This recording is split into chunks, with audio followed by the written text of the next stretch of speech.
Olá, pessoal! Tudo bem com vocês? Aqui é a professora Hilary e hoje daremos início a mais uma aula. Hoje vamos fazer uma viagem pelos oceanos. Antes de começarmos, quero fazer uma pergunta para vocês. Vocês conseguiriam viver em um planeta sem os oceanos? Talvez alguns de vocês pensem que sim, mas os oceanos são muito mais importantes do que podemos imaginar.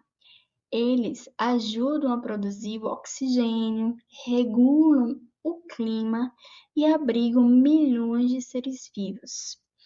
Hoje vamos conhecer algumas espécies marinhas e entender por que elas precisam ser protegidas. Vamos lá? Olhando para essa imagem, o que será que existe nos oceanos? Quando vocês pensam no oceano, quais animais vêm à mente?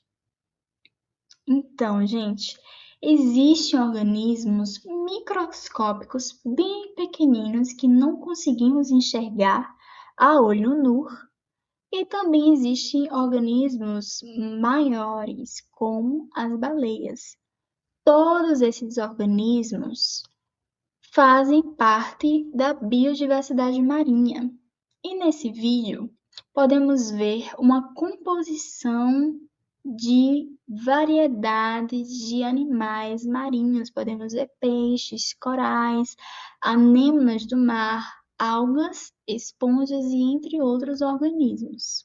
Todos eles compõem a fauna marinha, a biodiversidade marinha. Para entendermos melhor o que é biodiversidade. Então, a biodiversidade corresponde a várias formas de vida que são existentes em um determinado ambiente. Esse ambiente pode ser um ambiente marinho ou um ambiente terrestre. Então, no oceano encontramos peixes, lagostas, tartarugas marinhas, tubarões, como o tubarão martelo, baleias e vários extensos bancos de recifes de corais. Todos eles são importantíssimos para o oceano.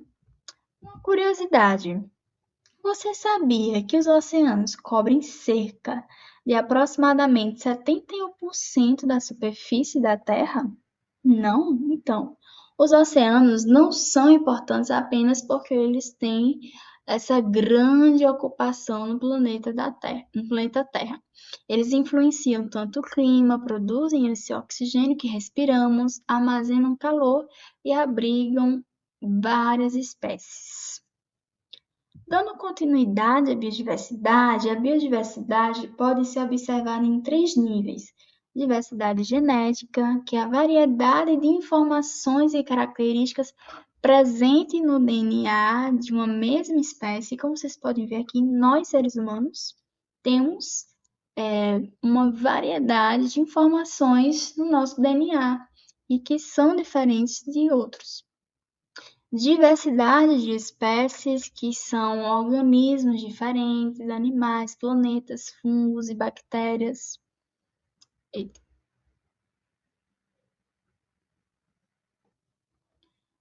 Para darmos continuidade ao termo biodiversidade, vamos saber entender os três níveis sobre a biodiversidade. Temos a diversidade genética, que é a variedade de informações e características presentes no DNA de indivíduos de uma mesma espécie, como vocês podem ver aqui, o ser humano, nós. Olha só a diferença aqui, ó, de informações genéticas, cada um possui uma cor diferente, cabelo, entre outros. Diversidade de espécie, que é a variedade de organismos, animais, plantas, fungos e bactérias, e entre outros organismos que habitam, moram em uma mesma região ou planeta. E a diversidade de ecossistemas, que é uma variedade de habitats, comunidades biológicas e interações, conexões ecológicas que ocorrem em uma determinada região. Então, vamos pensar um pouquinho e entender a importância dos oceanos para a nossa vida. Então, os oceanos são importantíssimos porque eles produzem o oxigênio. Então, se vocês pararem para pensar, antigamente achava-se que as florestas eram o grande produtor de oxigênio, mas hoje já se vê que é o oceano que produz essa grande quantidade de oxigênio que hoje respiramos. Regulam o clima, senão não estaria tudo muito mais quente. Então, o oceano tem essa função de regulação do clima, fornecer alimento para as espécies que vivem nele e também para nós, abrigar milhões de espécies e, o que é muito importante, gerar empregos e renda para diversas comunidades que moram perto do oceano e necessitam dos recursos dos organismos que vivem no oceano para sobreviver. Então, gente, você sabia que grande parte do oxigênio que respiramos é produzida por organismos microscópicos presentes nos oceanos? Então, olha só que interessante. Esses organismos microscópicos também são chamados de diatomáceas e elas vivem, são algas que vivem nesses oceanos e que têm essa função de produzir o oxigênio também. São muito importantes. Então, vamos dar uma olhadinha em algumas espécies que escolhi, que são interessantes e que a gente vai aprender um pouquinho sobre esses organismos marinhos. Vamos começar pelos corais. Olha só que interessante. Então, os corais são estruturas rígidas, tridimensionais, que formam essa grande complexidade, que formam recifes. Então, quando vocês vão à praia, vocês veem aquele extenso banco de recifes de corais. Então, são os corais que vivem ali.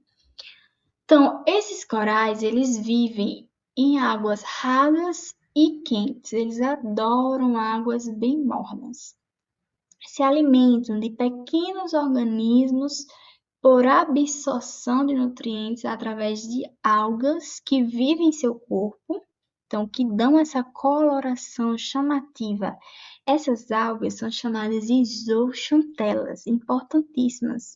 Capturam também micro-organismos que são flutuantes e absorvem nutrientes da água. Então, qual seria a função dos corais no oceano? Então, são várias funções que servem de abrigo para diversas espécies, que vocês vão ver mais para frente, que tem espécies que necessitam dessas estruturas para sobreviver. E o que pode ameaçar é o aumento da temperatura dos oceanos. Infelizmente, as mudanças climáticas vêm causando o declínio desses corais, vem causando branqueamento também. E outra situação é a poluição. Infelizmente, a poluição vem degradando esses ambientes.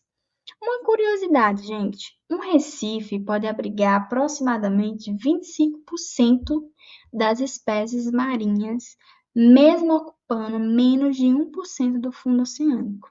Para vocês verem o quanto esses corais são importantíssimos para outras espécies. Agora vamos ver um pouquinho sobre as lagostas, esses organismos que são atraentes, que chamam muita atenção. Olha só, as lagostas possuem um corpo protegido por um exoesqueleto. Então, esse exoesqueleto é uma carapaça bem rígida, bem dura, que atua como proteção e sustentação para o corpo desse animal, certo? Essas lagostas vivem em recifes, adoram viver, se abrigar naqueles recifes de corais e áreas rochosas, onde elas podem se proteger de outros animais.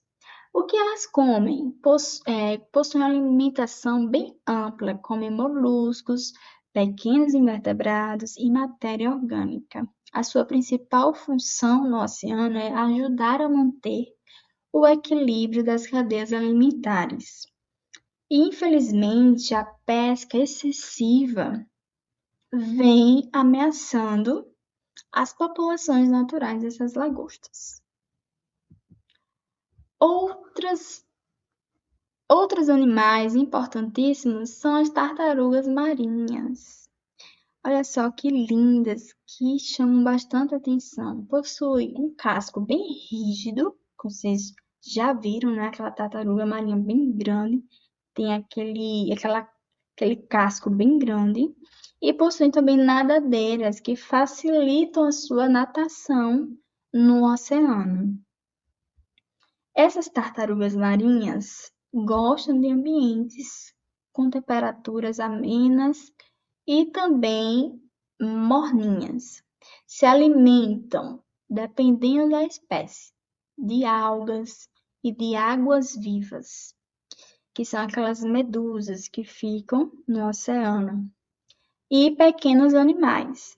A função principal das tartarugas é contribuir para o equilíbrio dos ecossistemas marinhos. Infelizmente, o lixo e as embarcações são as principais ameaças para as tartarugas marinhas.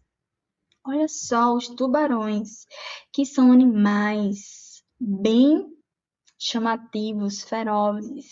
O que observamos aqui é que são animais predadores que comem outras espécies, possuem dentes afiadíssimos e são bem rápidos e têm uma capacidade de caça muito inteligente.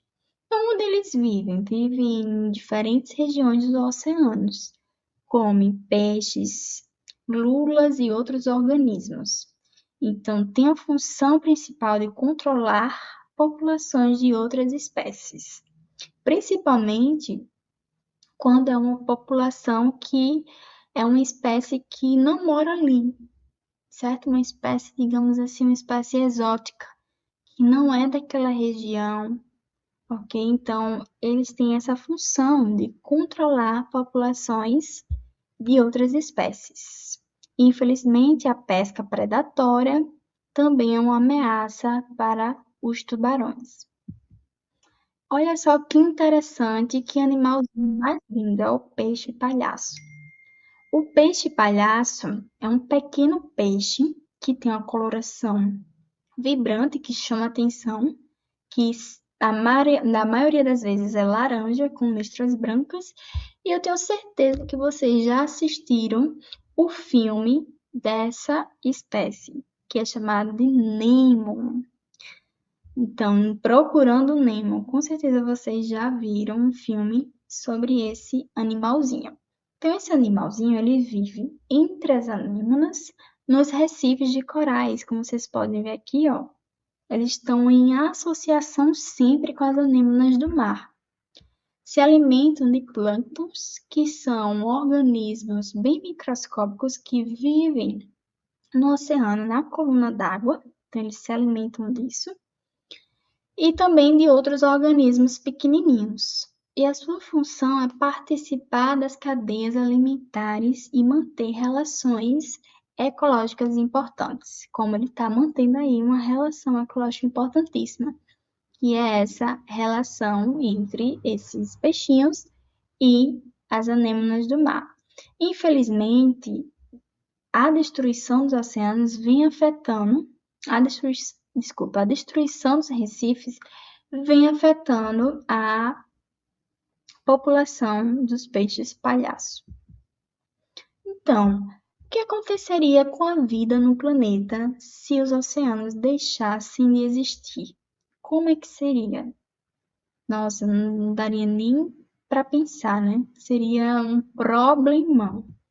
E também, se uma espécie desaparecesse, Se uma dessas espécies importantíssimas para o oceano desaparecesse, como é que seria? Também seria um problema terrível e um problemão, um declínio para o oceano. Então, gente, aqui são as principais ameaças, como eu falei: mudanças climáticas, a sobrepesca e a poluição por plásticos. Como eu falei, as tartarugas marinhas se alimentam de águas-vivas principalmente, e quando elas olham de longe um saco flutuando no oceano, elas vão achar que é um alimento e aí consomem esse material que é bastante perigoso para a sua saúde. Então, como é que seria proteger? Como podemos proteger os oceanos? Então, existem algumas estratégias. Existem áreas marinhas protegidas, que são zonas que protegem áreas para proteger biodiversidade e recursos naturais que ali estão, reduzir a poluição. Então, cada pessoa pode agir diferente. Você mesmo pode organizar seu lixo de casa. Quando for à praia também, levar uma sacolinha que pegue os lixos que estão no oceano, na areia, e jogar no local correto, colocar um descarte correto. A pesca sustentável, sensibilizar outras pessoas de que aquele ato errado é educar outras pessoas e combater as mudanças climáticas. Todos esses principais pontos vão nos ajudar a ter um ambiente melhor. E aí, trazendo um pouquinho de matemática, vamos entender como os cientistas usam a matemática. Então, eles utilizam os números para diversas coisas: contar os indivíduos, comparar populações, identificar reduções e planejar ações. Vamos ver aqui um exemplo. Digamos que temos a espécie coral e a espécie lagosta. E aí o coral possuía 100 indivíduos e depois passou a ter 40 indivíduos. A lagosta 100 e depois 60. Então, qual das duas espécies perdeu mais indivíduos? Quando a gente leva para a matemática, vemos que o coral foi a espécie que mais perdeu indivíduos. Porque se depois ela teve 40, então ela perdeu o quê? 60 indivíduos. E que isso foi um problemão para a espécie coral. Então, na próxima aula, fiquem ligadinhos, que vocês vão ter que atuar como cientistas. É isso mesmo, vocês irão explorar organismos com realidade aumentada, investigar espécies, analisar os dados, resolver desafios matemáticos, trabalhar em equipe, principalmente, e escolher qual espécie deve ser protegida. Então, vocês deverão defender qual a espécie que deve ser protegida e qual espécie você vai poder salvar. Então, digamos assim, você só pode salvar uma espécie. Então, qual espécie você escolheria e por quê? Então, gente, a aula de hoje termina aqui e espero que vocês tenham gostado. Então, até a próxima aula. Tchau, tchau!